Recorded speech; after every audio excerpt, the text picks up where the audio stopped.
بسم اللہ الرحمن الرحیم۔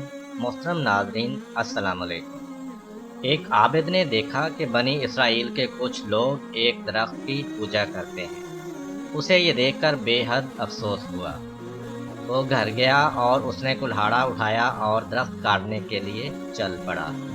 ابھی وہ راستے میں ہی تھا کہ شیطان انسانی صورت میں اس کے سامنے آیا اور کہنے لگا، بندہ خدا، تم یہ فضول کام کیوں کرنا چاہتے ہو؟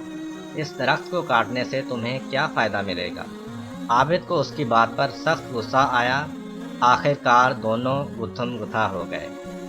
چند لمحوں میں شیطان گر گیا اور عابد اس کے سینے پر چڑھ بیٹھا۔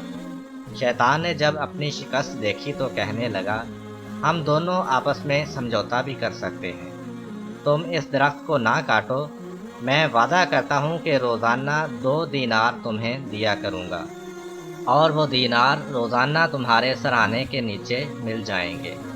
ان سے تم اپنی ضروریات پوری کرنا اور غریبوں کی مدد بھی کرنا۔ اس بات پر عابد راضی ہو گیا اور درخت کاٹے بغیر واپس آ گیا۔ 2 دن تک تو عابد کے سرہانے 2 دینار ملتے رہے، لیکن تیسرے دن سے یہ سلسلہ بند ہو گیا۔ عابد نے کچھ دیر انتظار کیا، پھر غصے سے بھرا کلہاڑا لے کر درخت کاٹنے کے لیے چل پڑا۔ راستے میں پھر شیطان کھڑا نظر آیا۔ شیطان نے پوچھا، کہاں جا رہے ہو؟ عابد نے کہا، درخت کاٹنے جا رہا ہوں۔ شیطان نے کہا، میں تمہیں ہرگز درخت کاٹنے نہیں دوں گا۔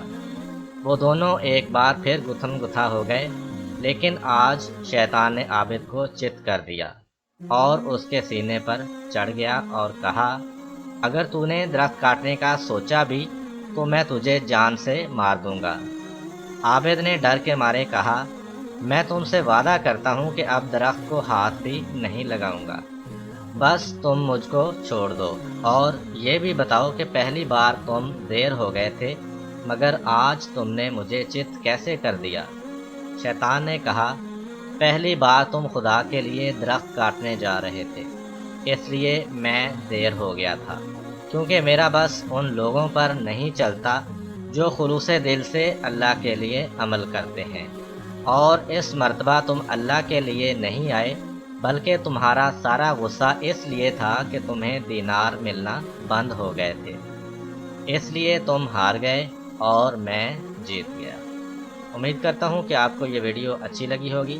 اگر آپ کو ہماری ویڈیو اچھی لگی ہے تو ویڈیو کو لائک کریں اور دوسروں کے ساتھ شیئر بھی کریں۔